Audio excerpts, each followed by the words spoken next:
Thank you for being here. And Mike, you have the floor. Sounds great. I just want to confirm that you can see my screen and hear me fine. I can see your screen. Excellent.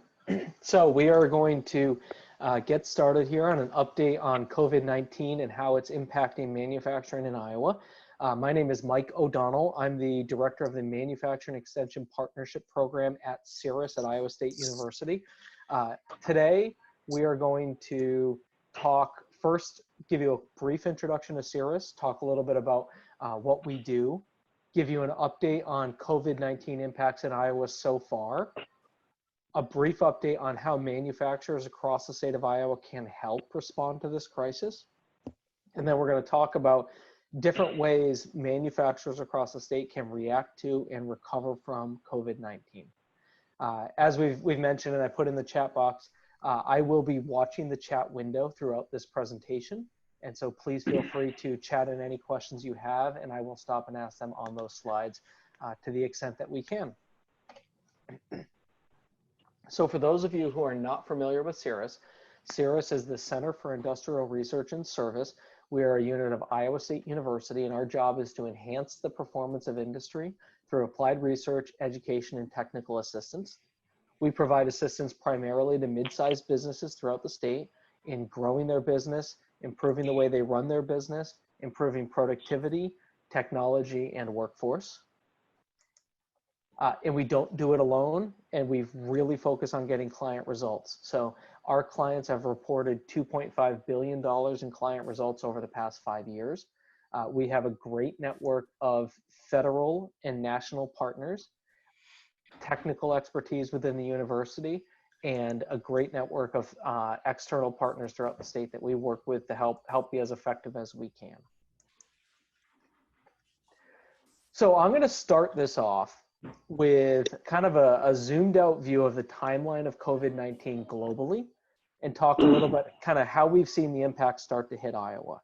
So if you look back into the late January, early February timeframe, we started to get our first initial reports of some impacts in supply chain disruptions throughout the state of Iowa, mainly coming from Chinese suppliers that were being impacted at that time. That slowly grew throughout the month of February as cases in China grew. And kind of mid to late February, we started to see moderate supply chain disruptions. As things leveled out in the in China, we started to kind of see leveling out here. So there were not a lot of impacts that we saw, or new impacts from the late February to early March timeframe. But then as we hit the beginning of March and the state activated the EOC, we saw our first cases in Iowa. That's when we began to have business travel impacts. And then once we hit around March 15th, we had a lot of companies transitioning to remote work. And I think about March 20th is the first we heard of manufacturers closing throughout the state. I'll show you some data in a little bit. Closures of manufacturing plants at this time are relatively rare, but they are happening, and there are closed plants throughout the state. Any questions on the information here before I move on to the next slide? Okay. So this is our update on our survey that we have been conducting. You have a comment from somebody to please make sure everybody mutes here. So we have been conducting a survey starting on March 16th of manufacturers throughout the state on three main questions. What % of capacity are you currently operating at? Do you have a plan to stay in business over the next 30 days? And what are your biggest concerns? So for the first 2 weeks of data, this is new data that we just finished analyzing this morning that we'll be publishing later this afternoon. About 2/3 of companies in the manufacturing space are still running at 100%.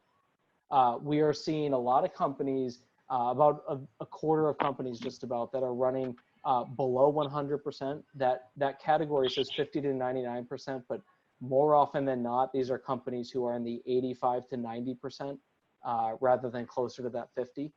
And we do have a small but growing group of companies who are shut down or mostly shut down at this point. Most companies are confident that they, on the manufacturing side, that they have a plan to stay in business over the next 30 days. But there is a small but growing group that are concerned about their ability to stay in business. At this time, most companies are afraid of the stability of their workforce and the ability for people to come to work on a regular basis. Revenue loss, which we're seeing companies start to see some revenue loss there. Employee well-being and reliable supply chain are really kind of the four that we're seeing the biggest concerns on right now. Our expectation over the next month is that this will go through a lot of changes, and we'll be watching how this changes over the next month. As cases peak in Iowa, we're expecting the well-being of employees and stable workforce to climb way up and for those numbers to increase. And then as it starts to fade, we're expecting revenue loss and cash flow to be the major issues. Mike, can I interrupt you for one more Yes. minute? I think there are people that are on their cell phones that have not muted them. So if anyone that is either watching it by Zoom or on their phone, if you would please mute, we're getting a lot of background noise. Thank you. Sorry about the interruption. That's fine. Any questions or comments on what people are seeing across Iowa?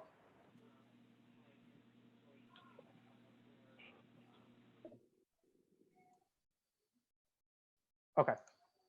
So as the impacts start to move across the state and the country, one of the things that everybody needs to start looking at from a business perspective is the longer term sources of risk and opportunity for your business.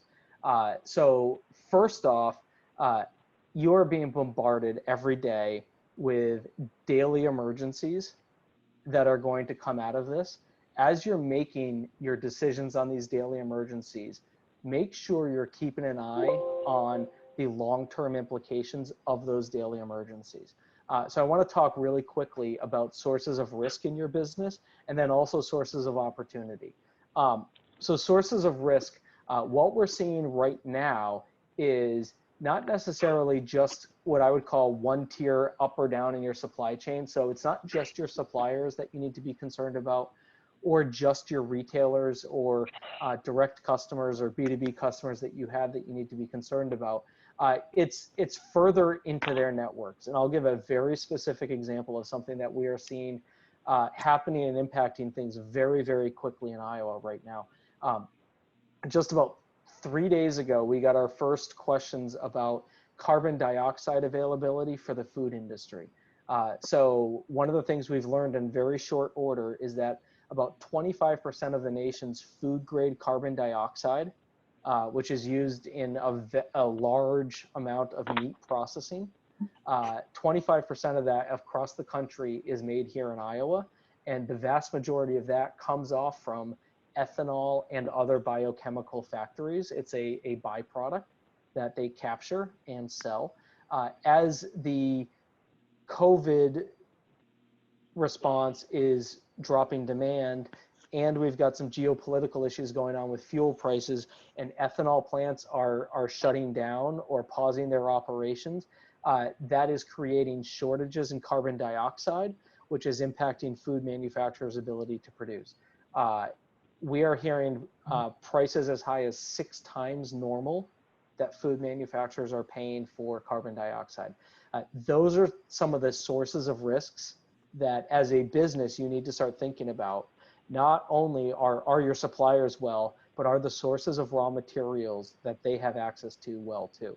So those are some of the things to look for, both on the supplier side and on your consumer chain and your B2B chain there. So look at the workforces of your business and all the other businesses in your supply chain. Think about transportation issues, changes in demand, capital markets, those types of things. As you do this, be aware that there are opportunities.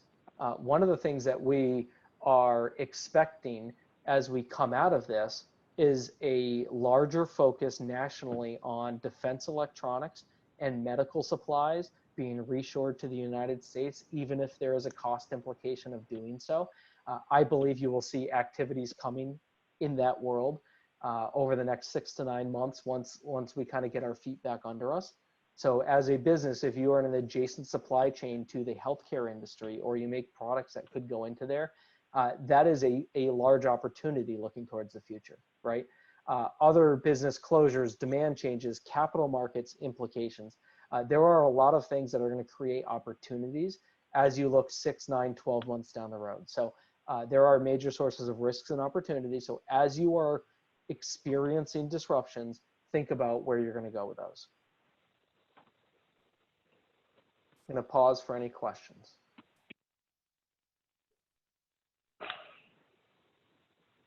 Anyone who has questions, please put those questions in the chat that should be open for you. Thank you.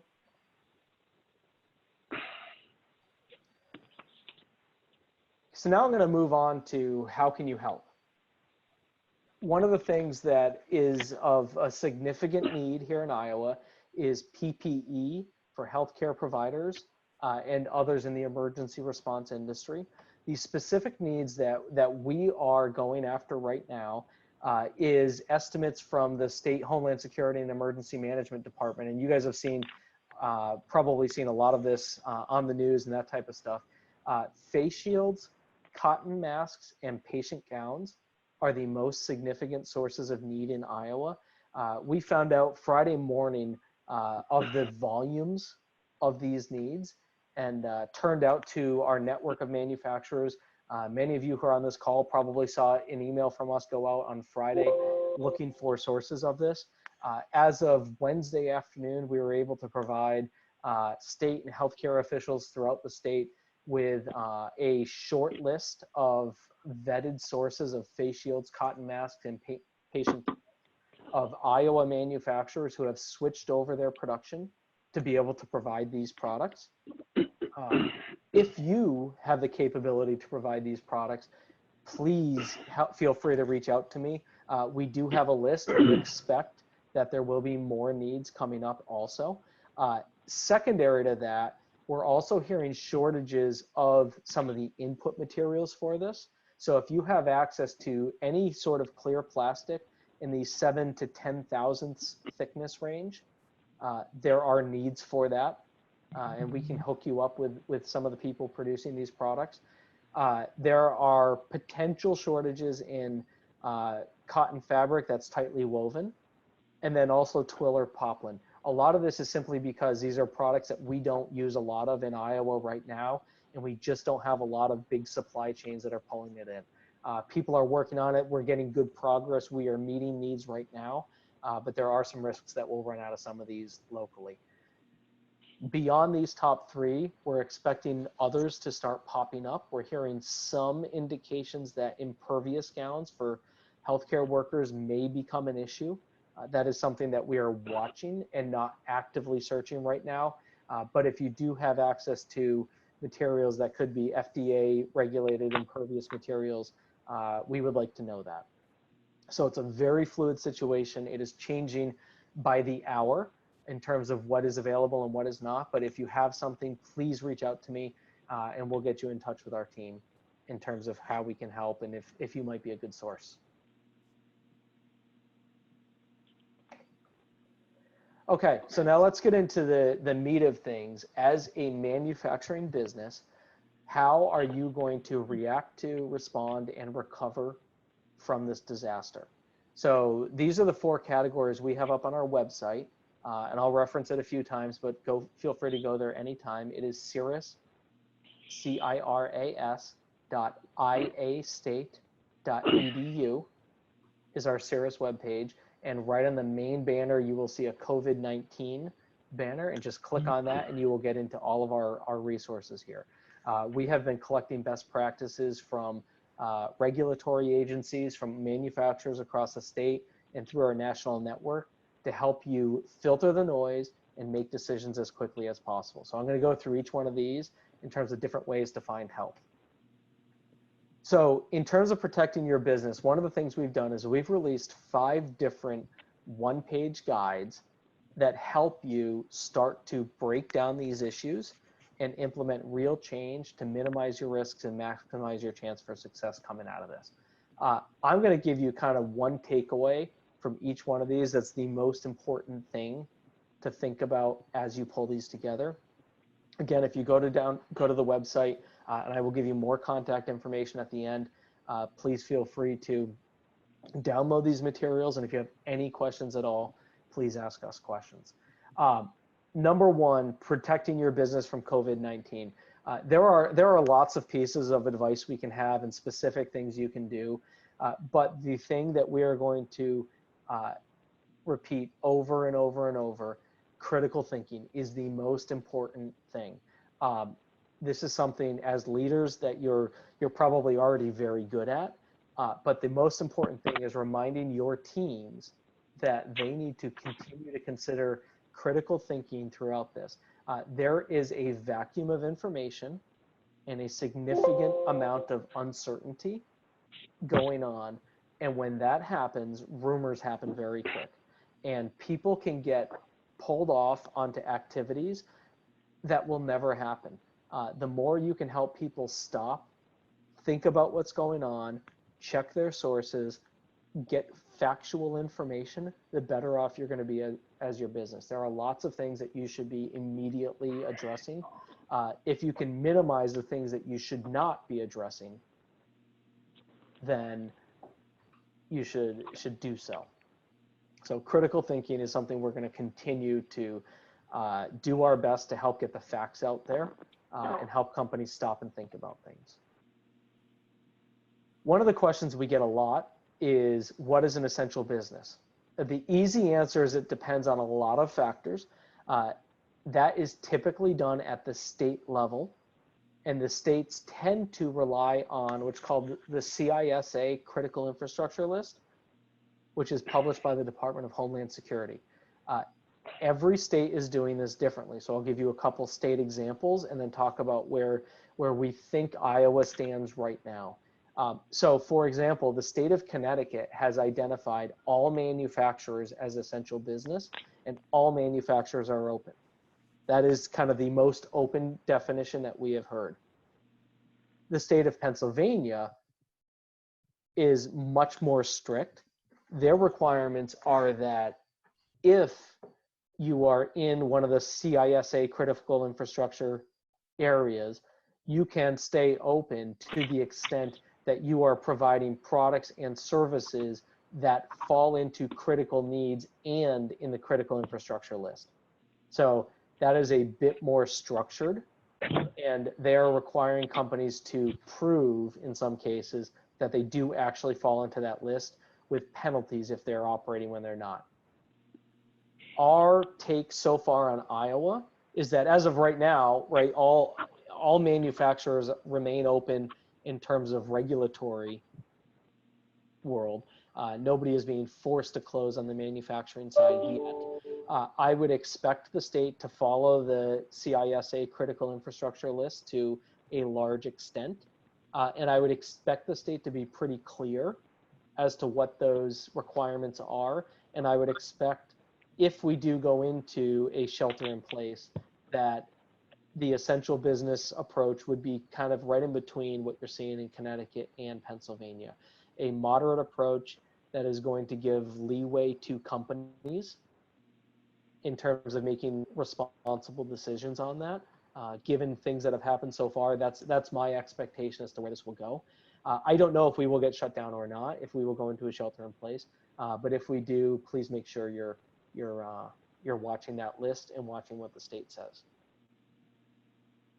Are there any questions?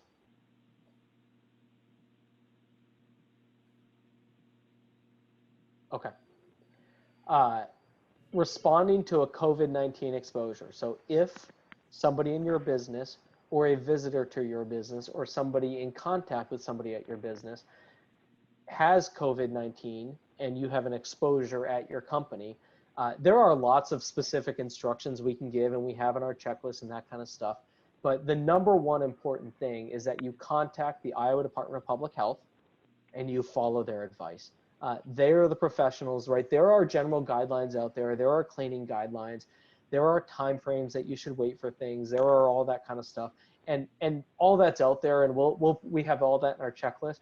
But they all tend to say, depending on the circumstances, here are the things that could happen. The Iowa Department of Public Health are the people who can help advise you on the specific circumstances and how you should respond. So they are the experts here. Follow their advice. They are professionals. They know what they're doing. So if you do have an exposure, talk to them, follow their advice in terms of how to respond and recover from that. Screening employees.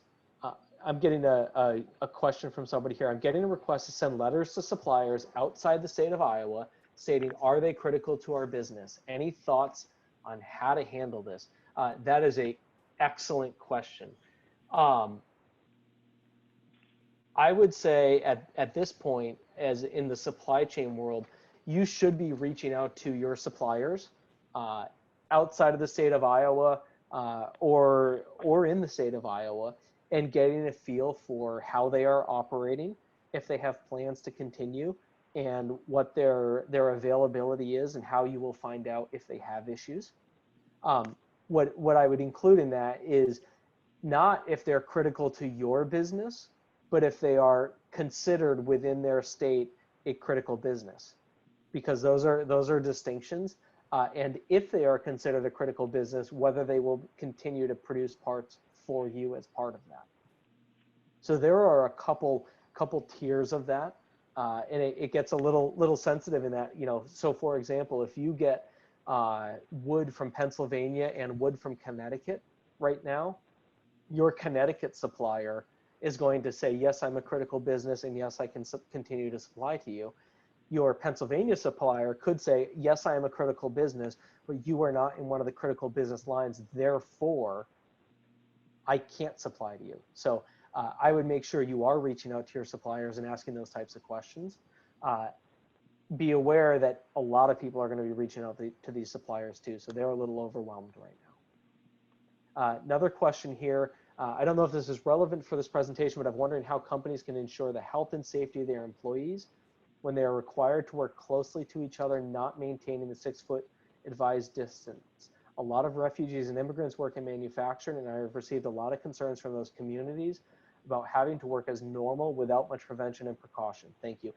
Excellent question. I am going to talk about different strategies for manufacturing shop floor in a couple slides. So I will address that in a few minutes. Thank you for asking that. So I'm going to hop into the screening of employees question here. So in January, if you would have asked me, would we be at the point where we're doing temperature screening for employees, I would have been shocked. But we are there now. So the recommended best practice is to perform temperature screening with an IR thermometer on employees when they arrive for work. We are not hearing that as a widespread practice yet. We do know manufacturers are implementing that practice in Iowa and outside of Iowa, and other businesses are implementing it inside of Iowa and outside of Iowa. But it is not widespread. I would expect over the next week it to get more and more widespread. There are lots of things you need to think about in implementing temperature screening and other screening recommended by the CDC. Most importantly is that anything you ask or take down should still be considered and treated as private medical information. So the advice generally is, if you have an on-site medical practitioner, that they are the ones that perform and manage this temperature screening process. If you do not, then your human resources department should do so, or bring in others that are medical professionals to do so. And You should be very deliberate about how you do it, consistent, documented, and protected. We have some advice up on our website in terms of screening employees, and there are lots of other great checklists and advice out there. Please make sure you follow it. That is a major issue. It is something you should be doing, and it is something you should be doing in a professional way. Best practices. So this sort of goes to some of the questions there on people being in the workforce in terms of critical workforce and other manufacturers that are still operating. On the shop floor, you should maintain separation of at least 6 feet as much as possible. If you can't maintain that, you should put other controls in to help ensure the health and safety of your employees. Other things we have seen implemented throughout the state of Iowa are start time and shift staggering. So we've seen companies that are one shift operations split their business into 3 and split up into 3 shift operations. We've seen a lot of companies staggering breaks and lunches so that their lunchroom is much less full and their break room is much less full. We've seen dozens of companies move their workstations around and change their production line setups to separate people more. And just about everybody has implemented improved cleaning processes and procedures and those types of things. Everything you can do to help keep your employees safe will benefit you and your employees over the long run. All of these advice differs in terms of how you're going to implement it based on what type of company you have. So for example, if you're a company with low volume production where you have somebody working on 1 or 2 pieces a day before they move it on to the next person, cleaning probably involves cleaning and sanitizing your product to the extent that you can before moving it on to the next person so that they don't pass the germs from person to person. If you are a high volume manufacturing plant, cleaning is usually focused on cleaning the workstations and ensuring that any germs don't get onto the product so that when they move from station to station, they're not passed from station to station. Those are the types of things to think about. Our number one piece of advice, we get companies saying, should I start making changes now? The answer is yes. And we tend to advise on making the changes more aggressively rather than conservatively. I've gone through a lot of things here. Are there any other questions on some of the advice on these slides?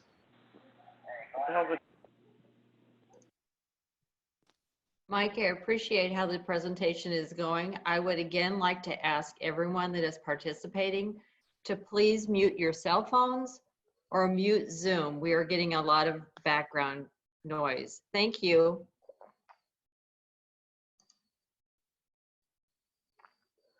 Okay, so this kind of goes back to the supply chain question we had, but I'll go a little bit more detail in terms of what we're seeing in terms of supply chain and some of the things that you can start looking at.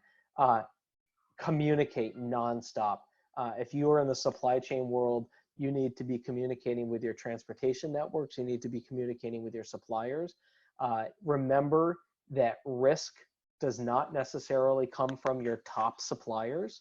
It can come from any part of your supply chain. If one part is not available, you can't get your product out the door. So you should be looking very broadly at what are the different sources you have, what do their supply networks look like, and where are your biggest risks of dropping that. And if they are risks, communicating and then communicating with alternate suppliers. Now's the time to start implementing any backup plans you have just in case. I see a question of, do you think employees will need to wear masks in the near future? I really don't know the answer to that. That's a question that we're waiting for CDC guidance on. I have a feeling, based on what I'm seeing the news come out, is there will be a CDC recommendation on that. What we're trying to understand is if that recommendation comes out, what are the standards and expectations in terms of what employees should be wearing for masks, and how do they acquire them or make them effectively and efficiently? That's a question that will be coming out very quickly if there is a recommendation for masks. So that's an excellent question. We're trying to learn very quickly where that's going to come from. A comment here is if you are in a critical industry, so food or medical that is managed by the FDA, the DoD, and some others, then your agency very likely has a product hotline that's either email or a phone that is staffed well. And if you have any issues in your supply chain, they expect you to call them and they will act to help break down that issue. We have seen the DoD do that yesterday, I believe it was, with the president implementing more of the order for Defense Production Act to help GE and Ford and GM and those other companies better get materials coming in. The FDA has other approaches they can take. What I will state is the FDA, the DoD, and several other federal agencies have extremely strong and well-planned emergency response activities for these critical industries. They have ways to make sure things happen if you have disruptions and you're in a critical industry. Don't hesitate to reach out to them. They will sound the alarm and implement change to help you get there. On the transportation network side, our current takeaway is transportation networks are working well. There are indications of stress throughout the networks. One of the things that we've seen is prices are increasing, and this is also one of the causes of stress in that a lot of the air freight throughout the nation runs in the bellies of passenger planes. So they use excess capacity on the bottom of passenger planes to move air freight around the nation. Since passenger planes have dropped so drastically, the capacity of air freight has dropped drastically at the same time. So we're seeing some issues there. We are seeing increased prices and indications of stress in air freight. We do know of 2 examples of global supply companies using force majeure to break their reliability and time in global transportation networks. So the further out you can plan now, the better.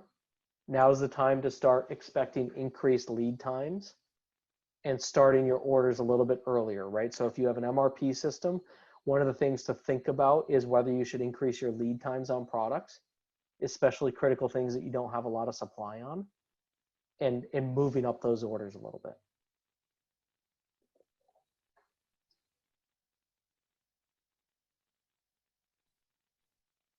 Okay, seeing no questions, I'm gonna go to the next slide here.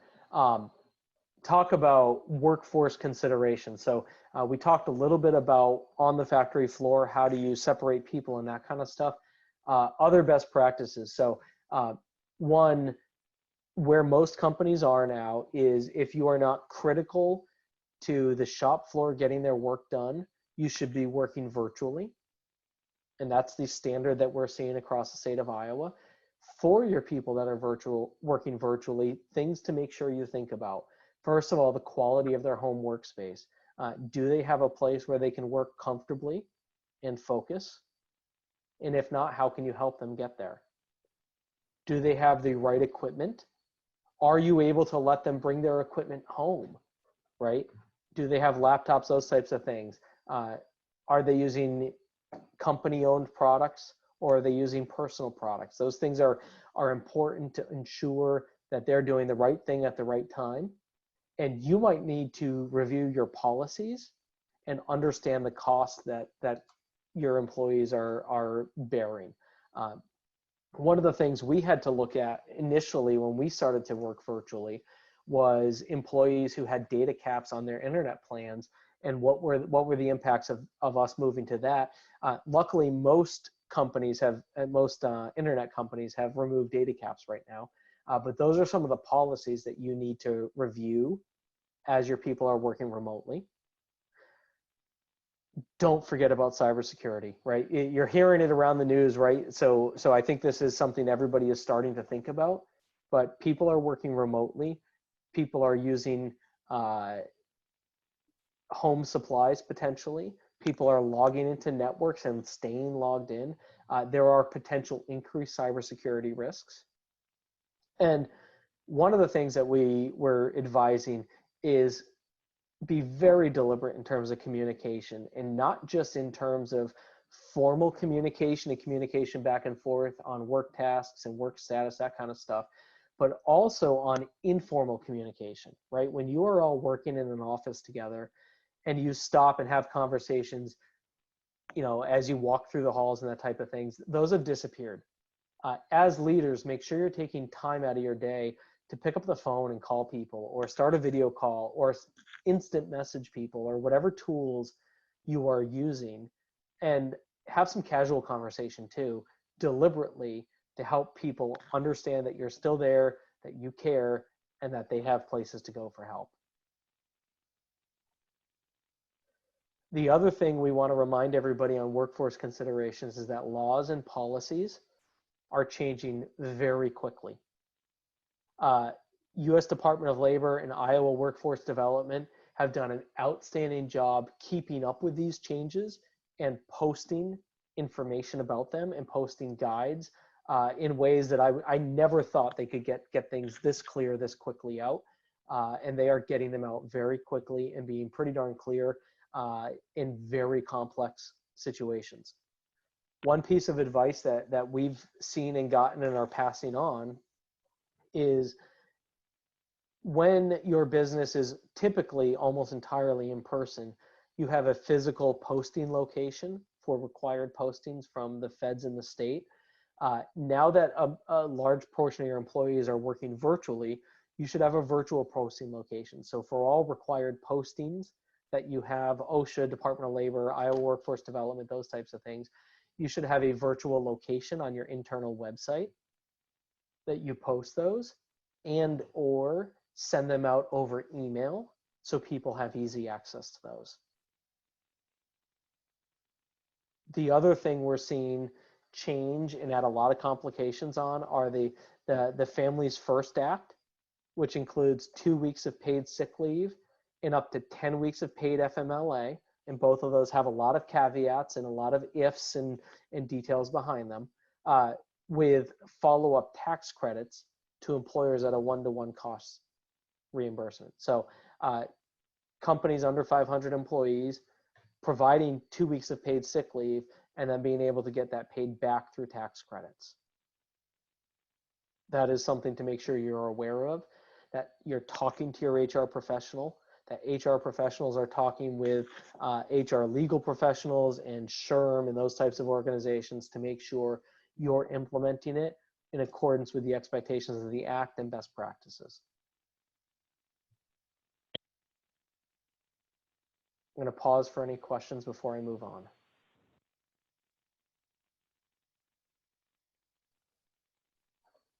Okay.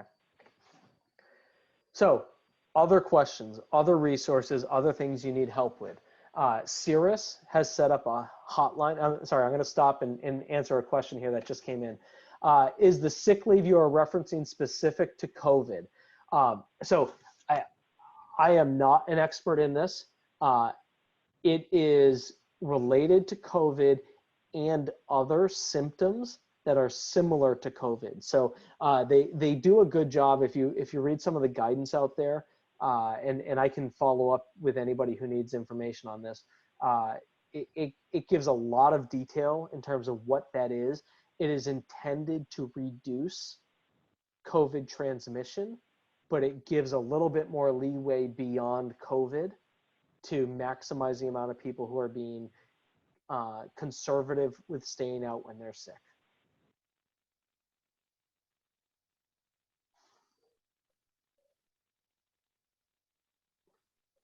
Okay, so how to get help and what to look for. So within CIRAS, we have reorganized our team to respond to COVID.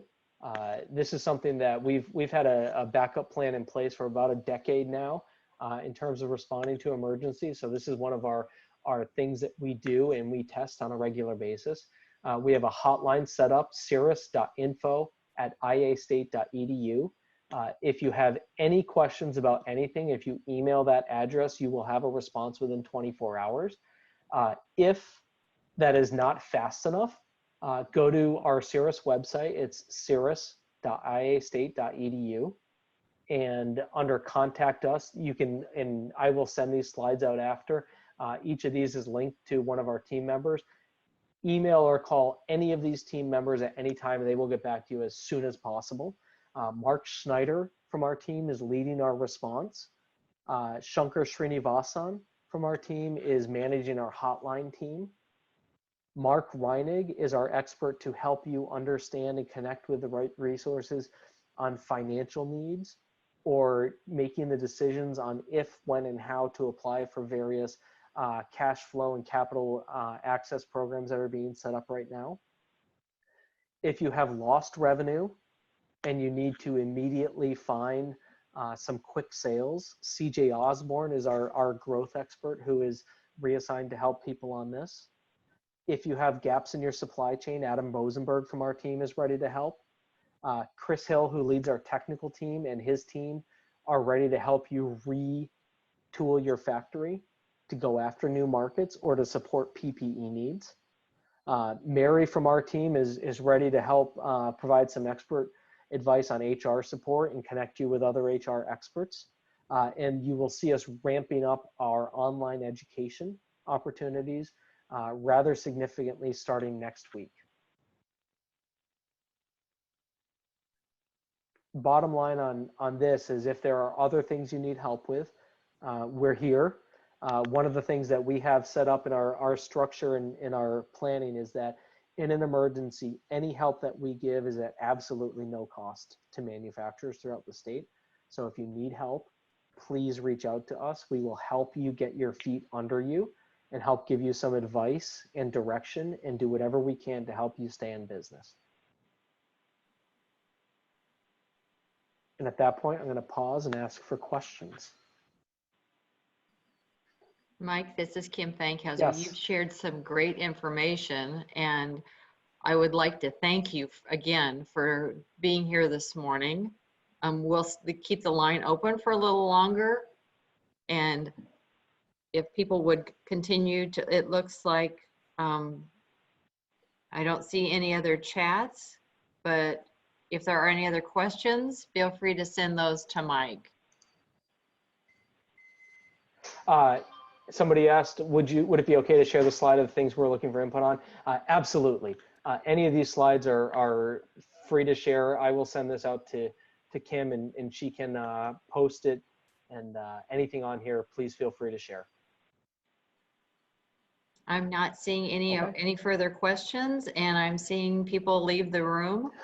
So again, I will thank everyone, especially Mike, for your time and your talents. And I wish everyone well. Have a great weekend and be safe.